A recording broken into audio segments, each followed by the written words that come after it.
That's right, folks. Welcome back to the one and only Fish Life podcast. Probably the worst fishing podcast you'll ever hear.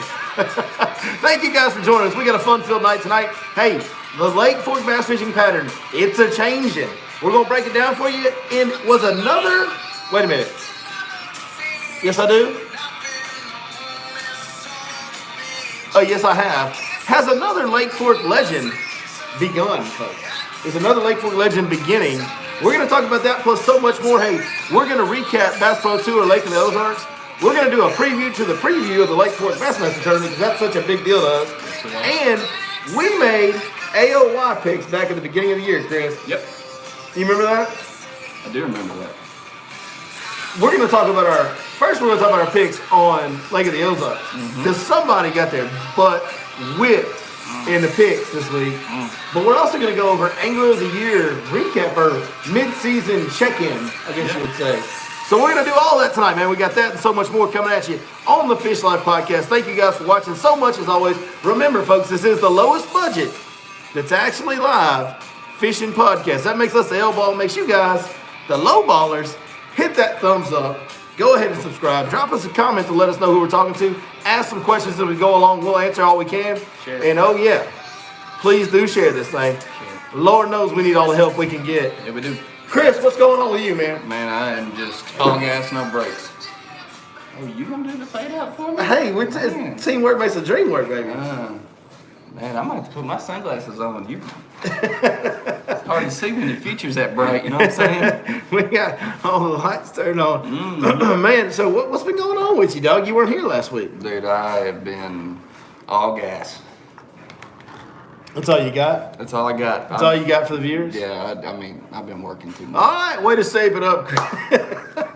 I guess we're going to lead it off how we usually lead it off with a little bit Billy Ray's Redneck Science. Yes, fuddy-duddery. Let's go. Fuddy-duddery? Yeah.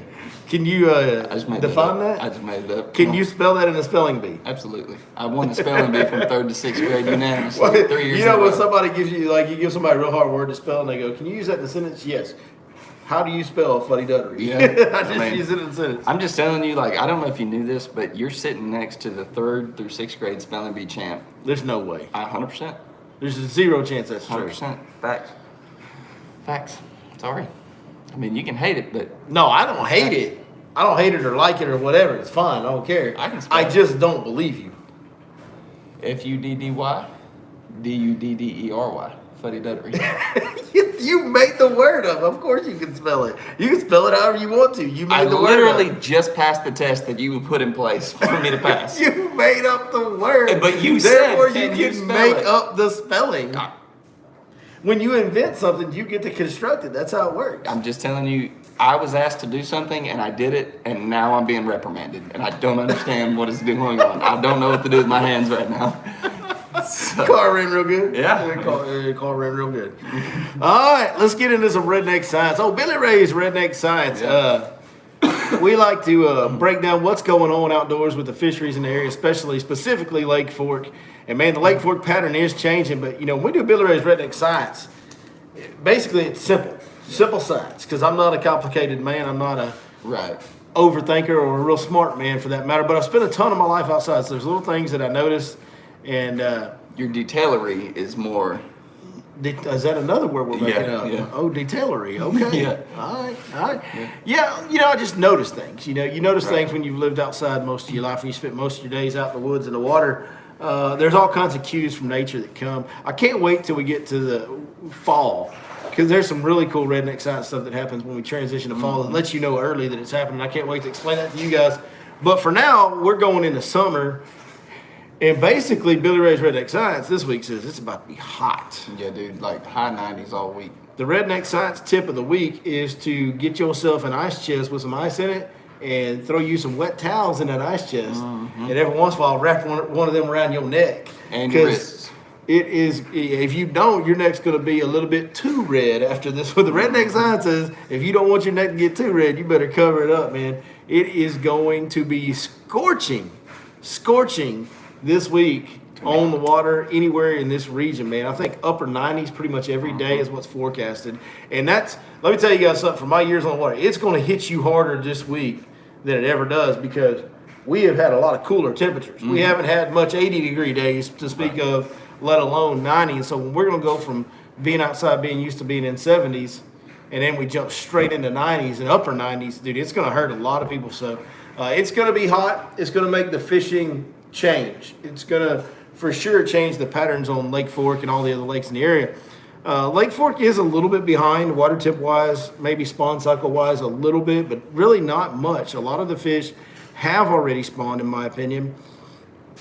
I mean, I've been seeing fish spawn off and on Fork since the first week of March. So, I mean, I know with my eyeballs there's plenty of fish that have spawned. Right. And I did something this last week, man. I went graphing out there in deep water when there really wasn't nobody else out there. Is there some... There's already some little pods that were out there last week, even though the water temps at times were 68, 70 degrees. There was little small schools, 3 or 5 fish schools out there on some of the classic offshore spots that they always get on Lake Fork. So not a lot out there. They're not really easy to catch yet because there's not a lot of them. But I bet what's going to happen is with this heat this week, that water temp is going to increase dramatically. And that is going to take every fish that's already done spawning and shove them offshore for the most part. Which also, too, you also got to remember that, you know, water temperature is a key component, but it doesn't always dictate. Doesn't mean everything. Right. Doesn't mean everything. A fish will get offshore in 65-degree water if it's the right time of year to do it. You know, daylight period is their calendar. By how the way they know what time of year it is by how long the day is. Correct. And so as the daylight grows going into summer, they know when it's time to start making their way to their summer areas. And they're already doing that, as evidenced by me, you know, catching some out there last week and seeing some on the graph and stuff like that. So they're already headed that way, and this heat's just really, I think, and Lake Fork being in the situation it's in, it's 6 foot low, guys. There's not much shallow for them to hold on. Typically, what you get in May on Fork is you get fish that go out there and group up offshore, but you get a lot of fish stay shallow because we've got flooded bushes and grass and docks and brush and all that stuff on the bank, you know, flooded bushes, different, all kinds of stuff. I think I said flooded bushes twice. It doesn't matter. Doesn't matter. It's the pattern's so nice you had to say it twice. Yeah. Just some additionals. Yeah. Anyway, so this year, though, those fish don't have any of that. Right. They've got some standing timber and maybe a laydown or two here or there. That's pretty much what they have up shallow to hold on. Can we get an update on water level? 5.5 foot. It hasn't rose much. Come up half foot about? Yep. And no rain in the forecast for 10 days and 90-something degrees. We'll probably lose that half a foot here in a couple weeks. Right. We'll probably be right back to 6 foot low here in a couple weeks with the temperatures and no rain in the forecast. So it's going to stay low for the most of the summer. It looks like, unless we get some really crazy rain systems that come in throughout May and into June, the lake is not going to get anywhere near full pool. It's going to be low throughout the summer, which means those fish are going to, pretty much, not every fish. It's never absolute in fishing. There's no absolutes in fishing. There's going to be some that stay shallow. They're going to be kind of hard to pick out and figure out where they're set up at, I think, this year. But most of the fish in the lake, more than normal, are going to go offshore. And most of the fish in the lake are going to be doing the same thing and running around. The schools are going to be bigger throughout the summer. So the offshore bite, here's what's exciting. I think this will be the best and most consistent bite of the year on Lake Fork, will be the summer bite. Which is typically not the case. It's typically very good, but it's not the most consistent. Right. Typically, Fork's known to have a good offshore bite in the summer, but those fish get beat to death. All the guides are fishing the same schools. We're all finding the same stuff. And so it's just not consistent. That school gets the heck beat out of them 2 or 3 days in a row, then you can't catch them for 2 or 3 days. Right. It's just kind of the way it goes. And then you got to go find new schools, and they roam around on you a little bit. Sometimes you lose them. I think this year there's going to fish out there, though, it'll hold up a lot better to the pressure because of how many fish are going to be out there. So I think it's just going to be a phenomenal summer fishing on Lake Fork.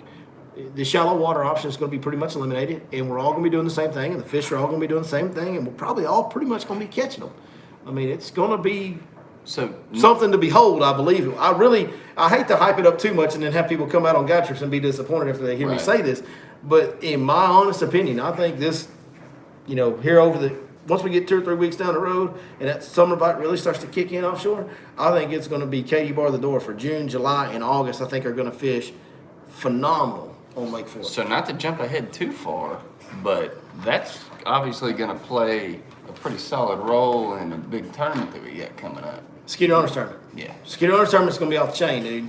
Skeeter Owners Tournament and our charity tournament, our benefit tournament that we do for vets and first responders, July 4th weekend, which this year is going to fall, I believe, on July 2nd. That's the Saturday. That's right. But, yeah, our event that we have 4th of July, the fishing is going to be phenomenal, I would think. And, yes, the Skeeter Owners Tournament, we could see Oh, man, it could be we could see some hammers dropped on the scales at the Skeeter Owners Tournament. And I don't know that they'll weigh a whole lot. Like, you may not see 12-pounders. Right? Or like last year we had a 15-pounder. Well, that was in March at Mega Bass. But, you know, a lot of times at the Owners Tournament, the fish don't weigh a whole lot because they're post-spawning. They haven't even had time to recover hardly. And they're skinny and they don't weigh a lot. But, like, there's been one year where we saw like 32 overs in the Skeeter Owners Tournament, which is an insane amount of 24-inch fish. Yeah. Dude, you might see something like that. Any time of the year. Yes. Oh, any lake. Yeah. Any time in history of bass fishing, 32 fish over 24 inches in one tournament. Yeah. Is insane. Yeah. I mean, that's a fish with a frame big enough to weigh 10 pounds easy. I've caught plenty of 10-pounders that were in the slot that were under 24 inches. So a 24-inch fish is a huge fish. So to have 32 or 36, whatever they caught that one year here a couple years ago, man, that's crazy. I think you're probably going to see something real similar to that, if not better, this year at the Owners Tournament. One other thing about that is, guys, I just got my summer schedule for my children sorted out on that, and I actually have some new dates open that were previously not available for you guys to book. So if you guys want to go on a trip with me, I know a lot of you have tried to call and book June trips, and I'm like, well, I'm booked. Well, now I've got a few days open in June. The first one being June 10th, and then I think the next one is June 23rd or 24th, something like that. But I've got, I think, 3 or 4 days available in June. So I'm always hard to book. You've got to book me way in advance. But now there's a unique opportunity for you to plan a trip a month out and get out with me. So if you guys want to get on a guide trip with me, holler at us at yourlakeforkguide.com. You can text the number that's on there. You can email the email that's on the website there. Get out with me or any of our other guides. You know, we've always got guys that have openings if you're looking for a guide trip. But if you're looking for me specifically, I actually have my next open date is June 10th, and that's about a month out. That's, you know how rare that is. That doesn't ever happen that I've got a date available a month out. So, anyways, that and we've got some other dates open throughout the summer as well. Now that I have my kids' schedule all lined up for the summer, so good opportunity and good opportunity for you to get out with me. And a great year to go fishing in the summer on Lake Fork. I mean, it's going to be a great year to fish summer fishing on Fork. So that's what's going on Lake Fork. You know, typically with that pattern, what you need to do first, it seems like, to me, the deep diving crankbait and the football jig, or the 3/4 ounce, I use the hybrid jig from 6 cents. The 3/4 ounce jig bite and the deep crankbait bite is kind of the first thing they bite when they get out there the best. So, you know, if I was going out there right now, like I'm going to this week, I'm going to be throwing a lot of deep diving crankbaits and heavy jigs. And Carolina rig, of course, is always a good option out there. But those are typically the baits that work right away. And then as this progresses, as they change and get on different baits throughout the summer, of course, we'll update you guys with that on the content. But that is, Billy Ray's Redneck Sign says, it's getting hot, the fish are going deep, pack the cooler, put some wet towels in there, get your deep diving crankbaits and your big jigs and go catch a lot of big fish, because it's about to happen. Hey, there's going to be a lot of dudes that are late to that party. There's going to be a lot of dudes that are going to look at the water temperature right now, and they're going to stay shallow for a little while longer. Get out there right now. Beat them to the punch and get on those fish before they've been beat up and molested out there. You get on that unmolested school, dude, it can be magical at times on Lake Fork. So get out there and do it early. You know what I use a lot early in the offshore bite? What's that? A Magnum crawler on a big shaky head.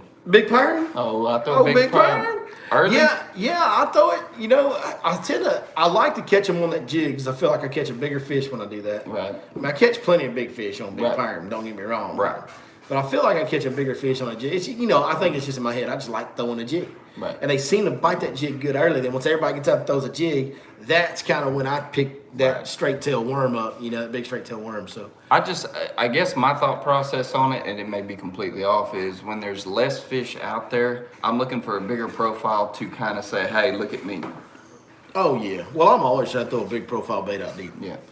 I mean, I'll throw a Carolina rig some, but like everything I throw out there, those big shaky heads, big straight tail worms, big Texas rigs, big 10, 12-inch ribbon tail worms, big jigs, big deep diving crankbaits, big swim baits on 1 ounce jig heads, Right. Big flutter spoons, big hair jigs. Like everything I throw out there is big profile. I mean, I'm not messing around out there. I'm trying to catch the heads. Right. We ain't looking for no tournament unders. No. Some of you guys are. I was gonna say too, with kind of the dynamic of the lake right now, and more fish being offshore during that skeeter owner's time, that average check casher for the unders might be a little bit bigger too, because there's gonna be a bigger. Well, the fish overall in Lake Fork since it got low have been fatter. Yeah. Like straight up, dude. For whatever reason, they've been healthier this year. Like Accessibility of bait, maybe? I think it's because the bait's pinned in less area. It's easy for them to eat. Yeah. Just like the bass are condensed in less area because the lake's low. So are the shad and the bluegill and everything else. So it's easier for them to feed, I guess. But ever since the lake got low, even in the winter on the jig bite, like they're just fatter than normal. Yeah. Throughout the spawn, they've stayed healthier than normal. It seems like so. We could see some bigger weights in the owners tournament and things like that because of that. The fish do seem to be handling the low lake levels very well and doing very well with them. I think if we keep low lake levels for years, we run into a potential. I think issue. it'll go the other way where the fish aren't as fat and healthy because then as they start having to be more open water fish, they're going to have to chase more and they're going to get exhaust more energy to be less fat. No So, doubt. Yep. Do you want to? We didn't say hellos or nothing. But you want to answer a couple questions? Yeah, Melton Horner has a really good one. It says, do you ever go deep first off instead of shallow? Yeah, absolutely. So that's kind of a deal that I've done a lot, and especially not necessarily right now. Right now, when there's nobody out there, I just go deep early and stay deep all day. Like I'm a guy, I'm not the only one that'll do it. Especially now that we're talking about it, there'll be a lot more guys doing it, especially guides. But because you know how it is, dude, they're gonna hear that about, oh, he saw some fish deep. I need to go look deep. I mean, they're gonna think the same way I do, and there's nothing wrong with that. I'm not saying they're doing anything wrong, but I mean, they're gonna hear that, and it's gonna click a light bulb on their head to go, okay, we do need to go look deep, and those fish are, less pressured out there right now. So early in the year when the fish aren't as pressured out deep, I just fish all day out deep. But later in the year, towards the end of May, June, when everybody starts fishing offshore, right? A lot of times when they do that, people will go fish shallow early. Yeah, the topwater bite, bait, something like that. And they think, well, we can catch some shallow fish better early. Well, man, I've done the opposite. So what I've done in the past is I go fish offshore early, first thing in the morning, because nobody's out there. Run my 2 or 3 or 4 spots about 10 o'clock in the morning when everybody starts getting out there. Now I flip and go shallow when we had vegetation, and I would actually find that I could catch the shallow fish better once the sun got up and kind of grouped them up on the drains and the little creek channel drains that went through the grass. So it'd be on the deeper areas of grass or the outside edge of a grass line or just wherever the deeper water was with the grass. They would group them up better in that or put them under the shade better, at times of the grass. So I would actually catch shallow fish better later in the day than I would early in the morning. And the deeper fish I could catch better early in the morning because there wasn't nobody on them and I had to school to myself at that time. And they'd kind of rested overnight for the most part of the night fishing guys. So yes, I absolutely have gone early first and then gone shallow. Now this year, from now until probably September or August, like my deal is probably going to be go deep early and stay deep all day. Yeah. I'm probably going to fish deep all year. I saw a question just pop up about chopping your swim jig skirts to give them a little more action. Yeah, if you trim your swim jig skirt down, it will give it more bounce for sure. It gives the skirt more flair. Spring. Yeah. It just depends on the size profile bait I want to present. If I'm fishing for fish that I feel like are eating smaller shad or just like thread fins or whatever that are that big, whatever have you, then yeah, I'll trim it down and put a smaller swim bait on as a trailer. If I'm fishing for bigger fish or I feel like they're eating bigger bait, I'll leave the skirt full. Yeah. I don't ever, the thought about giving it more bounce is never really the reason I trim the skirt or don't. Right. It does give it more bounce, but the reality of a swim jig is when you're swimming it through the water, it condenses that skirt down pretty good. Yeah. And you can shake it, even with long skirts, you can shake it while you reel it and it'll pulse that skirt and flare it no matter how long or short it is. So. My thought process on the swim jig, unless they're just eating really tiny bait and I can get it close to, and I say medium-sized bait is what I'm going to use the swim jig for. If I'm chasing guys that are eating those, I'm throwing an underspin. Yeah, you're throwing a different bait altogether. The swim jig is for medium-sized baiting up, in my opinion. Yes. It's a bigger profile deal. So I agree. But yeah. Hey, here's the deal now. Let's talk about this for a minute because we've had a lot of guys come out of Lake Fork and go on to the professional tournament fishing tours, and obviously have had phenomenal careers. But you just watch Kelly Jordan still doing great at Table Rock, or was it Lake of the Ozarks? Lake of the Ozarks. I keep getting those confused. Yeah. Kelly Jordan had a great event at Lake of the Ozarks last week. Man, he's been doing it for forever. He's been great for forever. Dean Rojas did a lot of his fishing training and learning when he first broke out. He lived in Grand Saline, Texas. He fished Lake Fork all the time. We've seen these guys. Lee's been the most recent one that's kind of come out and made a big splash. James Niggemeyer was on the Elite Series for about 10 years. Now he fishes the old FLW Tour, the Tackle Warehouse Pro Circuit, or whatever it's called. We've had and we could keep going. Like the list goes on and on. And back in the day, Brooks Rogers and Richard McCarty, Takahiro Mori is another big name that's still out there. We've seen so many guys that come from Lake Fork, and when a lot of times, most of those guys, when they get out there, they don't leave. No, they stick. They don't get cold. It's not one and done with those guys. They do not get cold, okay? These guys They're battle tested. This is the best training ground you could ever bring forth. When a dude breaks up to the top, it's hard to break through to the top level. Very, very difficult to break through the top level. When one of our guys from Fork breaks through, they're usually someone to be reckoned with. And a lot of them are straight up. Kelly Jordan, Dean Rojas are legends. I think you could almost make Lee a legend already with the 42 pounds. Yeah. On final day at Lake Fork, and 2 wins this early in his career, and as high as he's competed at Angler of the Year, like he's borderline legend status already. Lee's going to be around for a long time, and he's going to be one of the better ones of his generation if he stays with it at the same level he is now. So, right. And there's no reason to think that he won't really, as long as he don't drink too much Michelob Ultra. Yeah. He should be fine. He should be fine. Is it ironic that he's sponsored by Michelob Ultra? Because that dude has some of the biggest hands of any human I've ever shook hands with. Yeah. He's got huge hands. And, Michelob Ultra makes those real skinny cans. Do you know why they make Michelob Ultra in those skinny cans? Yeah, so they don't slip out of women's hands. Because girls have little hands. Yeah. And then here you got Lee, big old bear paw, man. Does he grab it twice? How does that work? I think he holds one between his fingers. Oh, he's really like this? And then he waterfalls them into each other. Probably. Couple at a time. He's got 3 lined up at a time and Yeah. just hammers them down? Yeah. Yes. Yeah. Yes. Yeah. I used to make that Michelob Ultra joke all the time. But Yeah. because it's built for girls' Yeah. hands? Yeah. Yeah. Yeah. Oh, yeah. But anyways, getting back to the topic. So Lake Fork obviously produces fishing legends. Has forever. Another one just broke through.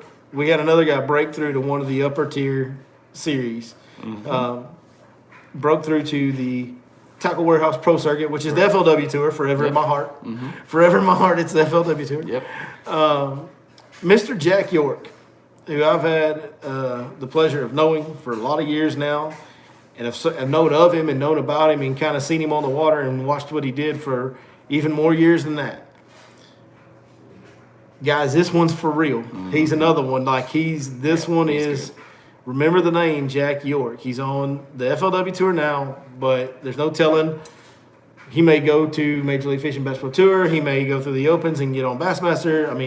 I think the sky's the limit for this young dude because he is young still, and he was one of the first guys with live scope to really use it for bass fishing. He's been doing it for years.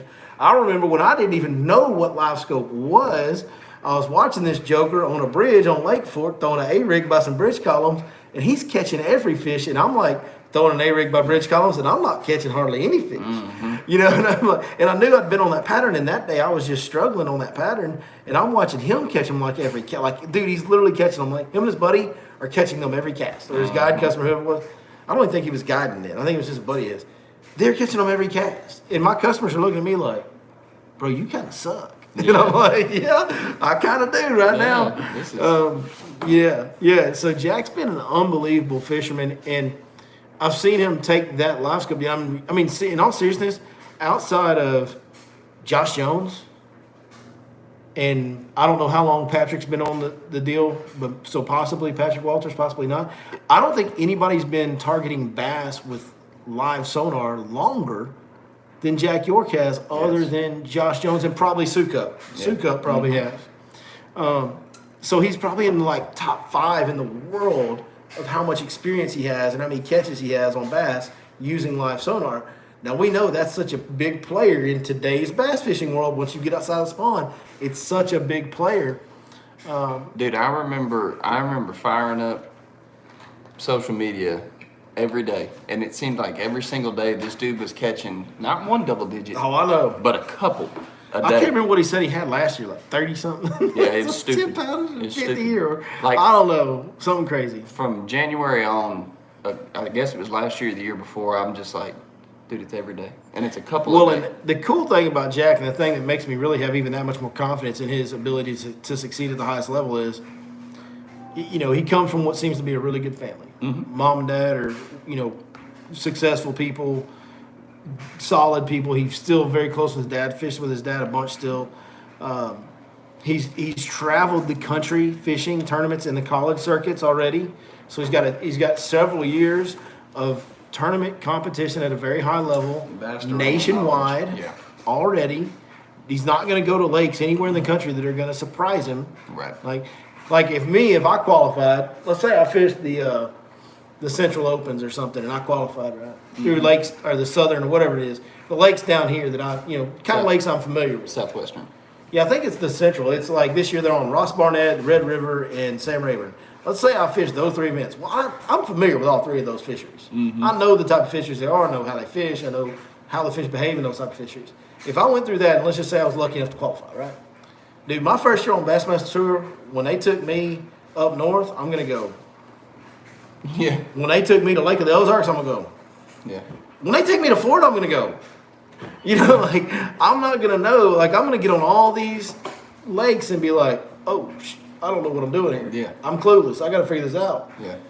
Jack's not going to have that. No. He's not ever going to be caught off guard when they go to a fishery. It's not going to surprise him. He's already fished a ton across the country. And, man, this dude is the nicest, one of the quietest, He's very humble. and too. most humble guys. He's not cocky or arrogant in any way, which a lot of fishermen are that are good like him. A lot of them are. He's not in any way. And he doesn't care about anything. He doesn't. You say social media posts, all he does is post pictures. It's just pics. Just pictures. And he doesn't care to be known on social media. He doesn't care about that. All he cares about is catching them.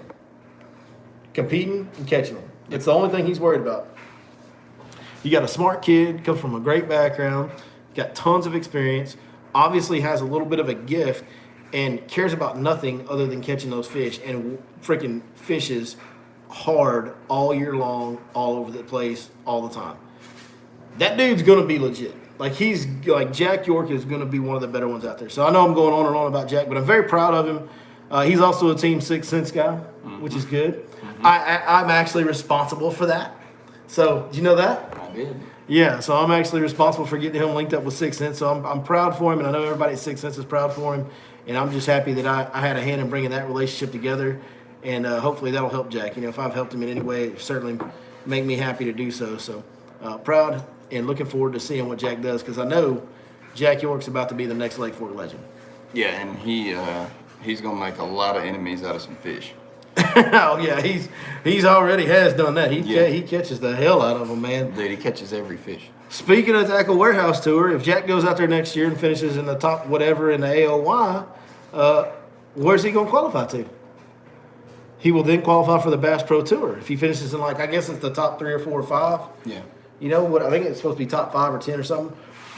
But he could qualify for the Bass Pro Tour, which we just saw on Lake of the Ozarks. You see what I did there? I see. That was a good segue. The little transition there. Yeah.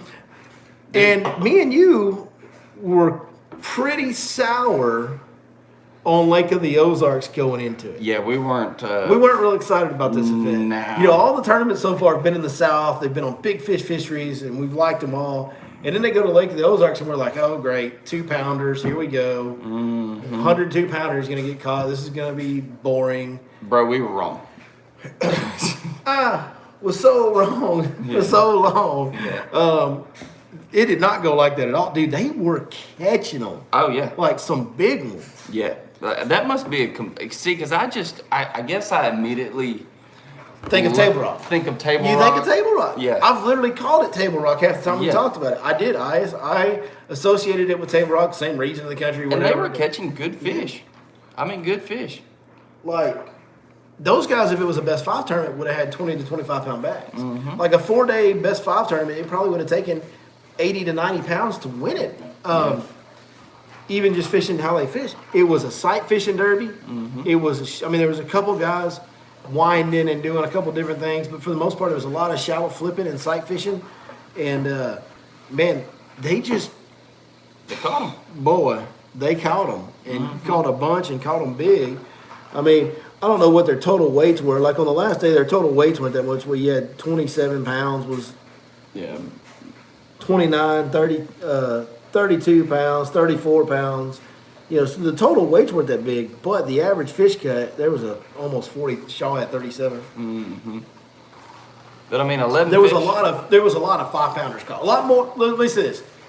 I was surprisingly impressed by how many 5-pounders they caught at that lake. Correct. That's what I'm trying to say. Yeah. That's what I'm trying to say. Yeah. Heavy So- 4s to 5-pounders were. Now we do these picks, and we brag on how good we are at picking these things. Yep. Yeah, I didn't pick them real good. Chris, you're gonna have to own up, dog, That was bad. because these might be the worst fantasy fishing picks of all time. It was pretty bad. Where did you guys finish? You guys finished. Here, pull up the final standings, please. Oh my God. it was bad. I know you had a 77. Now this is out of 80 guys. Here, hold on. I get there. I had a 77, a 73, That's out of 79 guys. He had a Yeah. 77, a 73, and then I had a a 43. A 43. 43, 73, and 77 out of 79 guys. I thought it was supposed to be the highest number. Dog, that's terrible. I was just confused. That's terrible.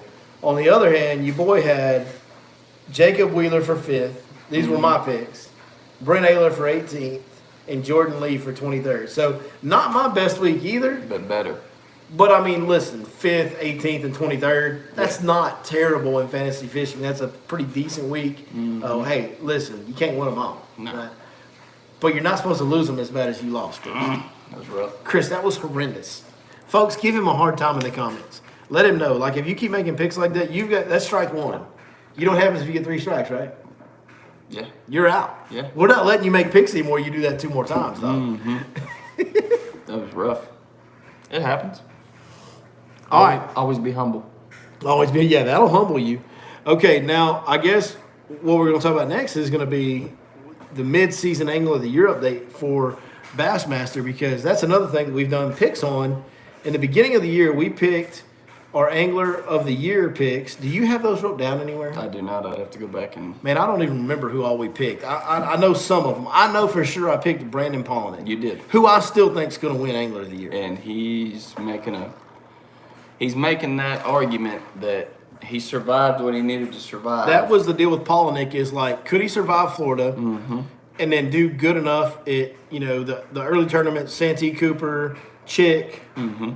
Chick was another one I was worried about him a little bit at, but could he do good enough at Santee Cooper, Chick, to kind of, because once he hits Lake Fork, he's rolling from there. Like, the rest of this season is in his wheelhouse as much as anything can be. He's virtually a guarantee for a top 5 finish at Lake Fork. That's just, if you look at his history, when they come to Lake Fork, BP is virtually a guarantee for a top 5 finish. Yep. We all know what he's going to do when they go up north in smallmouth country. And I think that place in North Dakota is going to suit him to a T. Yep. That nobody really knows a whole lot about, Yeah. I really think Paul, right now he is in second place. He's 10 points behind John Cox, who nobody saw coming on this podcast. But I think Pollock's going to win it. What do you think? He's making a definite push. He's gun to your head right now. Gun to your head right now. Give me an answer. If you're wrong, you die. Is Brandon Polnick going to win Angler of the Year this year? Yes. I think so too. Because he's done better at the beginning of the year surviving what he needed to survive. Where in years past he's slipped a little too much in certain places, Florida. Namely, yeah.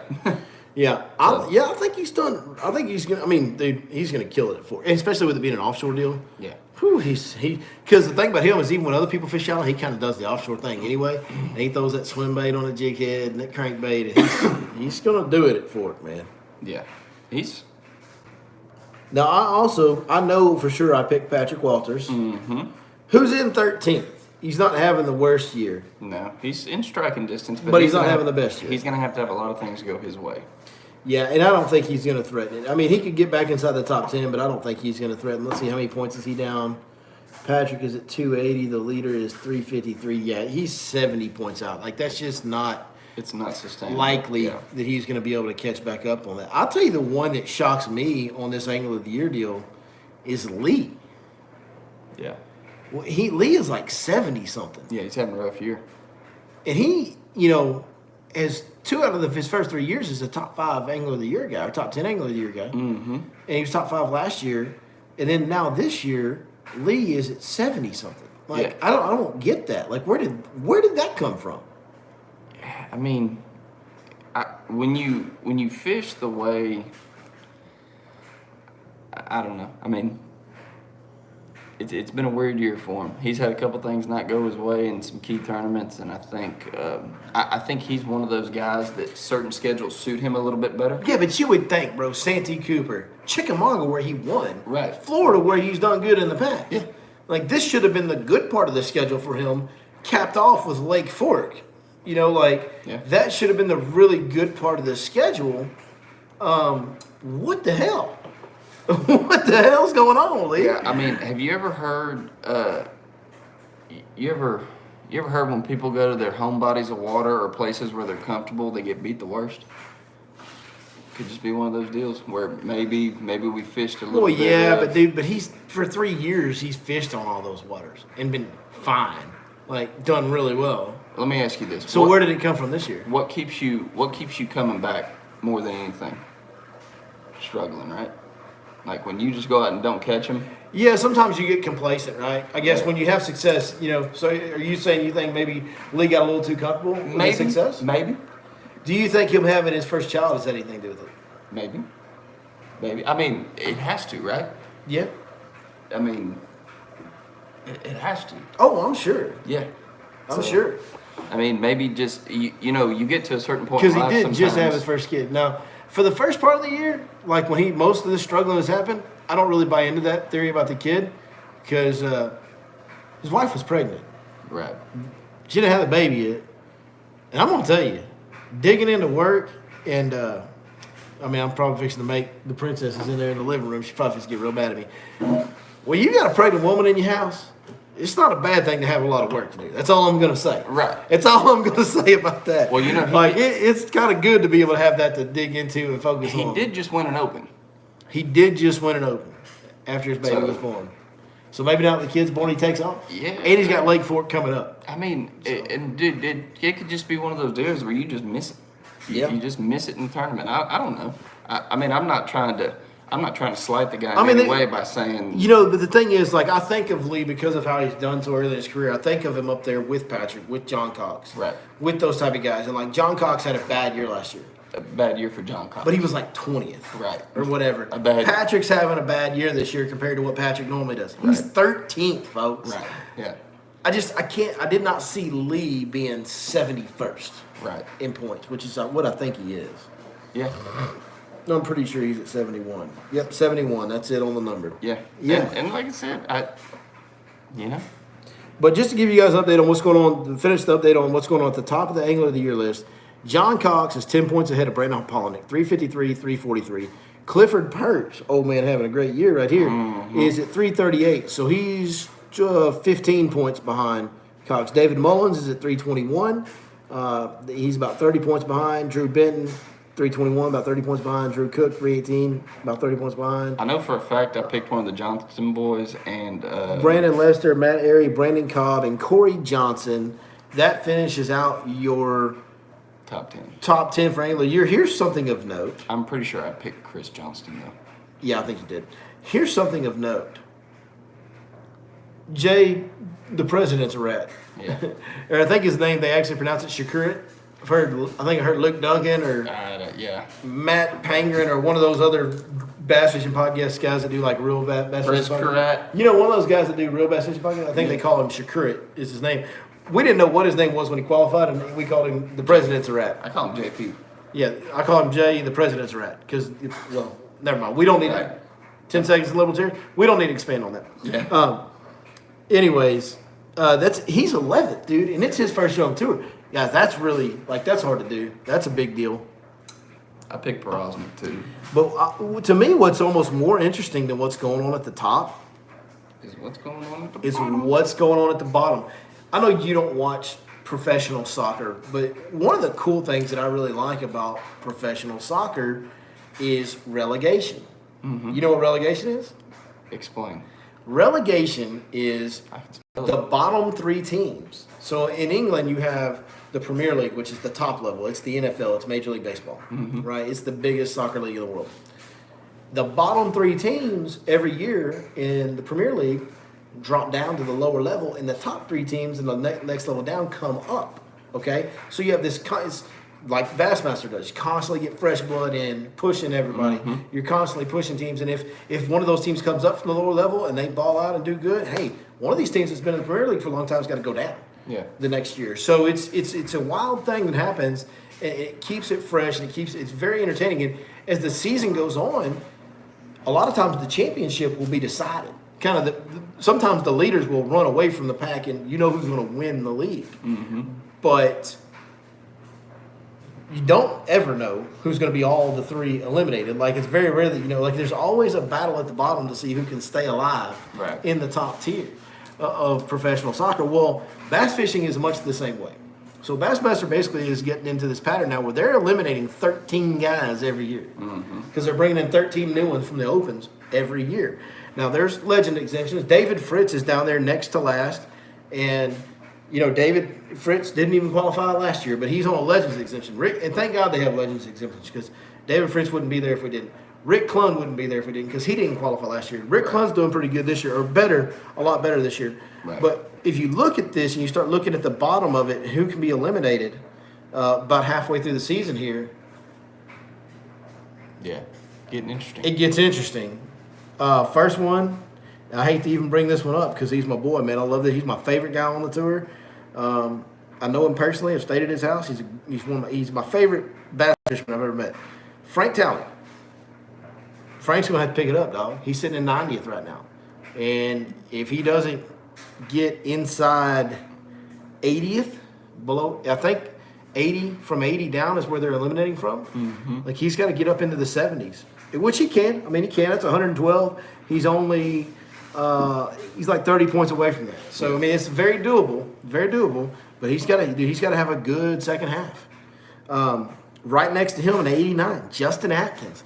A guy that we saw have success on the Bass Pro Tour. Yep. A guy that qualified into the Opens. Now, Justin Atkins, I think this is his first year. Correct. So he's going to get at least one more year, but he's an 89. If he doesn't pick it up this year or have a really good year next year, he's going to end up going bye-bye. I mean, even if you've still got a year, you've still got to Right. make your statement for a potential. Well, I think they average average. those years. Correct. So if you have a 90th this year, well, that means you got to finish like 50th the next year. Correct. Or you're going to get eliminated. So it's, Right. yeah, you don't ever want to finish in the 80s. There's or the no 90s. absolutes in That's- fishing, and so you've got to put yourself in the best position every single day. So we'll skip over the guys that have the grace period year for now and just talk about the guys that could get eliminated at the end of this season right now. Darrell Gleason, dude, solid dude from Toledo Bend. Yeah. Don't want to see him go. He's been around there for several years now. Since the split, he came after the split.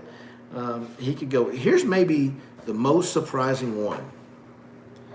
At 86 is Kyle Welcher. As things stand today, Kyle Welcher is 25 points from freedom. He's got to make up 25 points on a few guys ahead of him to stay on the Bassmaster Elite. How terrible would it be if Kyle Welcher did not qualify for the Bassmaster Elite Series? Dude, this guy, we've seen him. He's very good. He's very good. Like, that's another one that blows me away how bad he's doing this year. I don't understand it. Mm-hmm. Keith Combs. Keith Combs. Now, Combs has never won a Classic. I don't believe Combs has ever won an Angler of the Year. So no legend exemption for Keith Combs. No, but he does have an event that's right in his wheelhouse that might boost him up. quite a Oh, bit. he's the top pick Yeah. for Fork. Yes, Yeah. yes, he's the Like, top no doubt. the top pick So- for Lake Fork. And he's right on the bubble. He's at 81. Yeah. So, I mean, he's within 10 points of being clear right now. So, but we also know Keith doesn't always do the best when they go north. Right.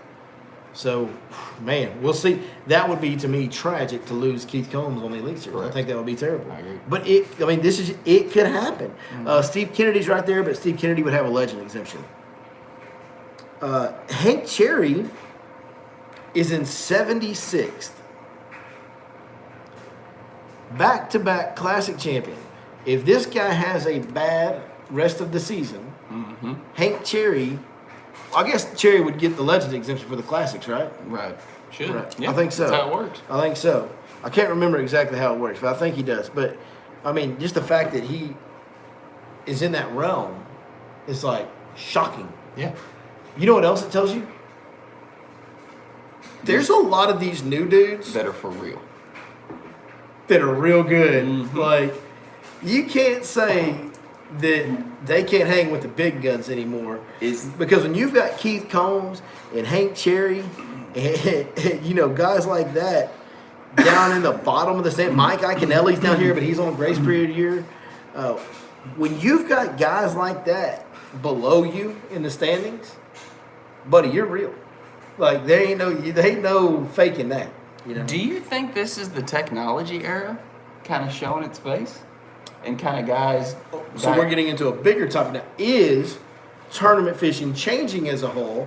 And some of the guys that have been doing it for so long aren't as good anymore because of the way the sport's changing? Maybe. That's kind of what we're getting at here, right? That's kind of my thought process on it. I mean, because... Let's have that conversation, because that's a good conversation to have. You got to think, like, the kid, it'd be like asking these guys that are coming up these days to go out there with paper graphs, no side scan, no down scan, no panoptics, and go catch 30 pounds. They're not going to be able to do that. They're accustomed to the tools they have now. Maybe some of the older heads aren't, or I'm not going to say aren't, I think they're all fairly good with all their equipment, but maybe they're not as good as using the equipment to its optimal advantage. Yeah, I think with technology, new technology, listen, I know how to use my smartphone pretty good. But nowhere near how a 12-year-old knows I don't how to know use it. nearly as good as, say, a 20-year-old that's had it since he was born and is just used to using Correct. it. And it's been a part of his life since day one. Correct. And so he understands all the technical ins and outs of it better than I do. Right. So when you've got a guy that's 25 on the Elite Series that's always fished with down skin and side skin his whole life, Right. he's probably going to understand how to use that better. And all these guys know how to use down scan and side scan. That was a poor. But it's just, the younger generation seems to have an easier time embracing, learning, and executing with new technology. Correct. They do. I mean, the younger generation seems to be better with it. Right. You think of the guys that are the best live sonar guys out there, most of them are pretty young. Yeah. Right. Other than, you know who is one of the best live sonar guys that nobody talks about him being one of the best live sonar guys? Who's that? Jason Christie. Yeah. I mean, Nobody talks about that because he's a flipper, He flips a lot. Yeah. Jason Christie's one of the best live sonar guys. Yeah. And I mean, there's and he's obviously- been with Garmin since before it came out, so he's at it from day one. Right. I mean, and there's probably exceptions to what I'm saying, but I'm just looking at the grand scheme of how everything kind of shaping up, and I mean, you see it on the Bass Pro Tour too. Yeah. And some of these younger guys are they're like Well- you said, they've had it since day one, and so their understanding of how it works is maybe just a little bit better. I mean, because it goes back to that saying, you can't teach an old dog new tricks.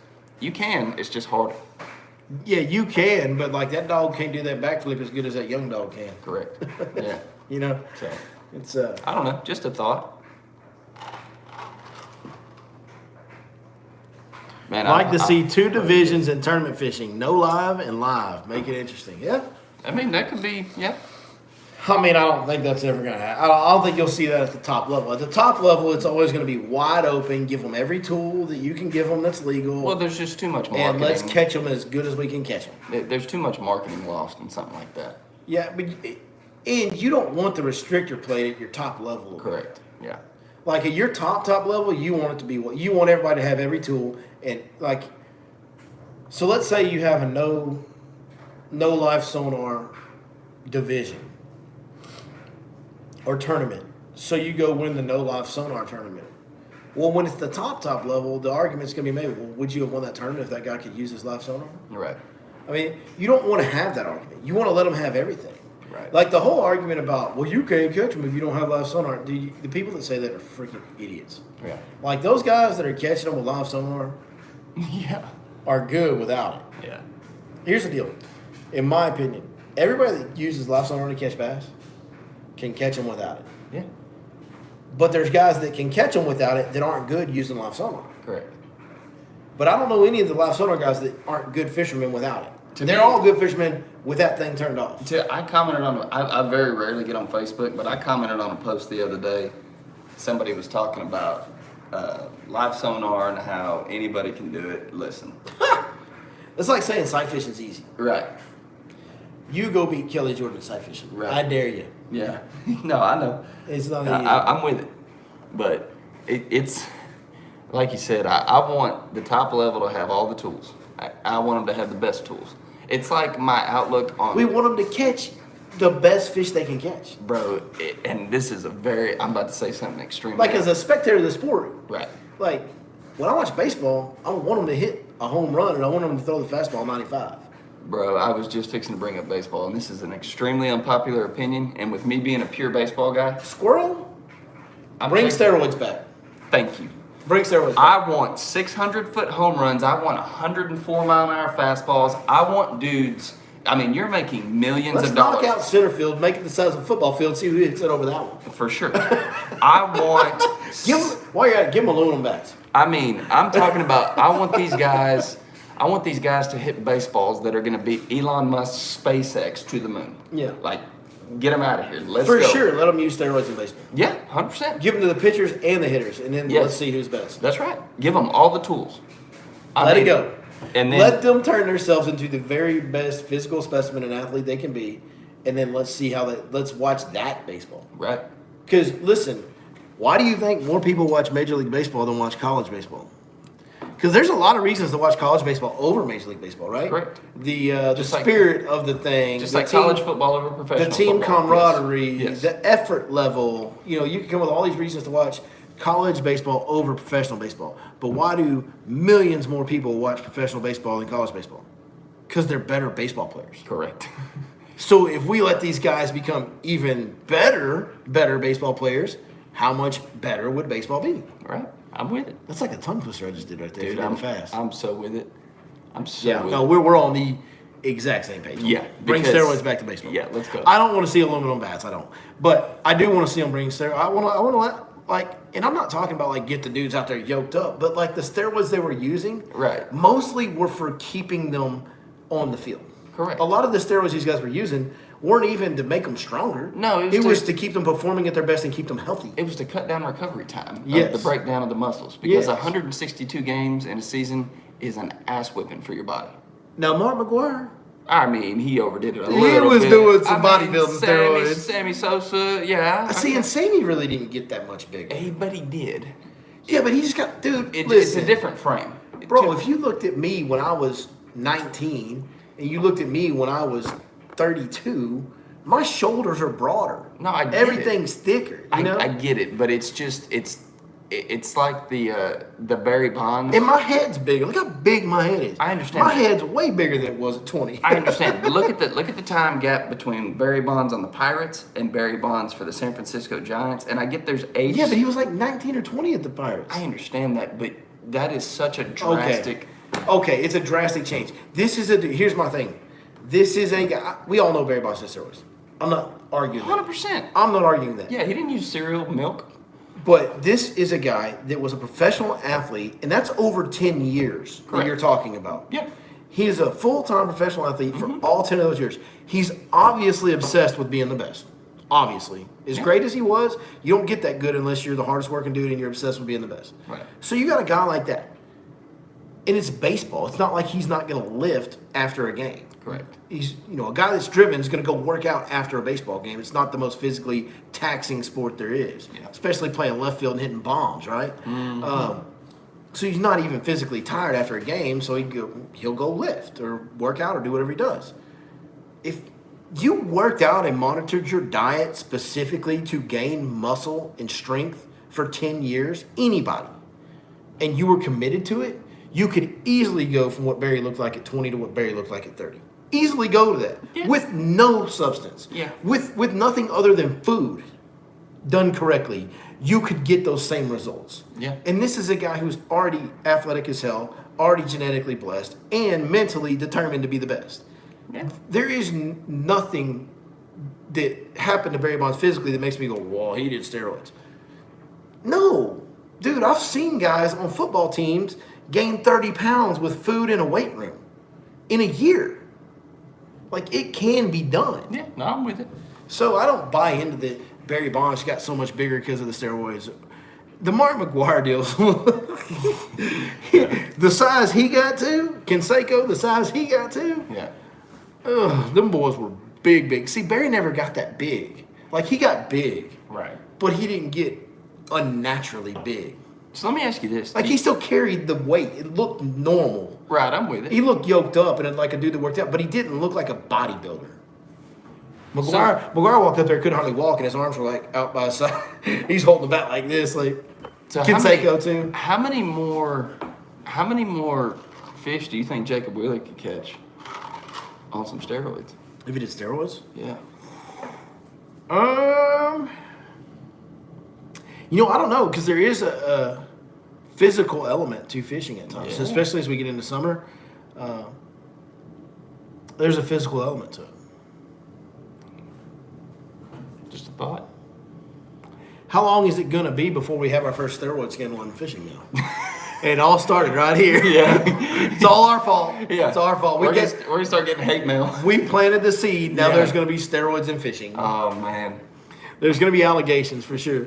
Like, listen, there's already guys out there going, I knew he was doing something different. Yeah. I knew he wasn't that good. Yeah. There's already guys whose butt he's been kicking for years that are thinking that right now. There is no way Jacob Wheeler can crank all day without getting tired. I knew he was doing Winstraw. I'll tell you the one thing you won't get in fishing. You won't look at their body type and go, "Man, that guy's got to be on something." Because you got to look at these guys. You look at these guys that fish; they ain't built like athletes a lot of times. Except for Lee. Even him. I mean, he's a big guy, but he's not like he don't look like he works out. He's just a big dude. He's a big, lanky, big framed guy. Now, Summerall. Yeah, I was going to say Caleb Summerall. Probably does do steroids. Bro. No, he doesn't do steroids, but he pulls up, sees a line at the ramp, just picks his boat up and puts it in the water. Him and Quentin Capo. Him and Quentin Capo. Quentin Capo literally looks like he could go try out for the NFL football team and probably make it. And get signed. Yeah, he looks like he could play. He just likes catching bass. I know. I love it. Let me ask you this. So, he got cut off the Elite Series last year, and he's fishing the Opens. He's fishing the Opens this year, and he's not doing that great. So with all that frustration of, that happening and how big he is, how far do 1-pounders fly when he sets the hook on them? I mean, I think the reason he doesn't catch a limit sometimes is because they fly right off the other side and get off? Maybe. Yeah. So, Capo, you got to lose some weight, dog. Quit get off that muscle milk. So maybe you're setting the hook too hard, Capo. Maybe with me being a UFO, maybe since I believe in UFOs, maybe they're not UFOs. Maybe these are just fish flying through the atmosphere. Those are Quentin Capo set the hook on. Yeah. I mean, those are just Capo hooks at best. You ever just wake up one day and life makes sense? Yeah. I'm getting to that point right now.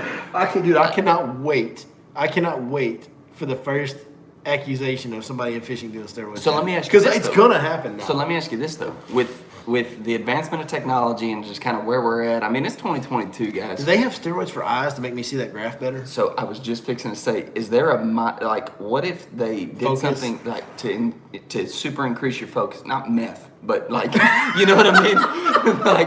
You know what I mean? Not meth. Yeah. But I don't think you think real clear on meth. You might think faster, but I don't think it's a real clear thinking. I mean, It's not great decision. I've never known meth to be make you make better decisions. Well, I didn't say better decisions, but fishing's a pretty uncomplicated Yeah, but you sport. got to make the right decisions in fishing. That's the whole At game. times, yes. But I'm just saying, if you could, okay, meth aside, we're not meth, Not meth. but like mind enhancing chemicals for bass What was that fishermen. movie? There was. What's that Limitless. movie? Limitless. One of those deals? Yeah. Like a pill that opens up Yeah. more of your brain capacity? Well, obviously that's going to make you better at everything. I mean, that's going to make you better at whatever you do. I mean, I'm just saying. Apparently Adderall does that. I don't know. Yeah, I mean, I guess, yeah, but Makes you focus. Adderall does make like hyper kids focus, right? Isn't that the deal? Yeah, And but- like there's kids in college that take it to focus on studying. yeah, but don't need it. Adderall would also be something extremely dangerous for fishermen out in the elements because it dehydrates. Oh yeah. Yeah, that's like bad. big time. It would be a bad deal for fishing. So you take hydration tablets, to Right. keep you hydrated, Right. and then a shot of Adderall. You basically have to be hooked up to an IV if you're gonna Yeah. use Adderall and fish. But you just get all the right mix of supplements to counteract the Right. hydration issue. Then you take your Adderall, and then you're like, Did we just build the best fisherman on the planet? now we've created steroid accusations, and they're gonna have to start doing random drug tests. I know they won't do that. Yeah. There's no way they'll do random drug tests. No way. They would lose too many guys. Yeah. Well, it depends. If they're fishing in Colorado and California, they'll be fine. Right. But everywhere else, it might be an issue. I don't know. I'm joking, guys. I have no idea. Yeah, this is merely jokes. All jokes. All jokes. Kelly Perry says, keep drugs out of tournament fishing. Yeah, no, we don't want that. We want wooden baseball bats and no steroids. Sammy Sosa, Mark McGuire, you're the devil. And we can have none of that in fishing. You should be ashamed of yourself, and you're uninvited to my birthday party. What about? So do you back to the younger generation just being better with the tools? Technology, Do you think that's a deal too? Oh, yeah. I mean, I've been thinking about that for a couple of years now, and it's starting. No, I do. It's starting to become way more relevant now. It's always happened. There's always been younger guys that figure out. Correct. Maybe it's not technology, but younger guys that are sharper on adopting new techniques, and the older guys are more complacent and set in their ways on. You know, like Jimmy Houston's still out there throwing a spinnerbait everywhere he goes. You yeah. know, and then a guy Brian Thrift picked up, a chatterbait in 2005 down there in Florida and beat the hell out of Jimmy Houston because he had a chatterbait and Jimmy Houston didn't. Like, Right. There's always been younger guys adopting new ways of going about this sport that have always kind of run the old guys out of town, so to speak. I mean, not run them out of town, but you know what I mean. They started Right. beating them consistently. Yeah. Well, and I think another factor to what we're seeing now too is the accessibility of fishing itself at a much younger age with the high Yes. school and the college. Like they didn't have That is true. Yeah. they didn't have any of that whenever. Even as little as 10 years ago, Right. the average 18-year-old that liked to bass fish was terrible compared to the average 18-year-old today that likes to bass fish. Correct. Forget high school fishing. High school fishing is probably the biggest thing that makes that change. Right. But let's just forget about high school fishing for 1 minute, okay? Right. When we were kids, Mm-hmm.